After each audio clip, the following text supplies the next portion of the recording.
22 ফেব্ৰুৱাৰীত অনুষ্ঠিত হ'ব মেঘালয় বৃহৎ উপহাৰ কুপন খেল। আপোনালোকৰ কুপন যদি লাগে আপোনালোকে স্ক্ৰীণত দিয়া নাম্বাৰবিলাক যোগাযোগ কৰিব। আৰু আপোনাৰ ইয়াতে বহুতখিনি প্ৰাইজ অনা হৈছে, অলৰেডি অনা হৈ গৈছে। তো আপোনালোকে আহি কেনে ইয়াৰ পৰা চাব পাৰে যে প্ৰাইজ অনা হৈছে নে নাই। ইয়াতে অনা হৈছে, কোনো হেৰি নাই।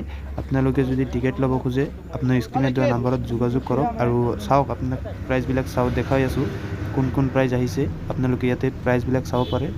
ইয়াতে সকলো ধৰণৰ প্ৰাইজবিলাক আহি পাইছে ইতিমধ্যে।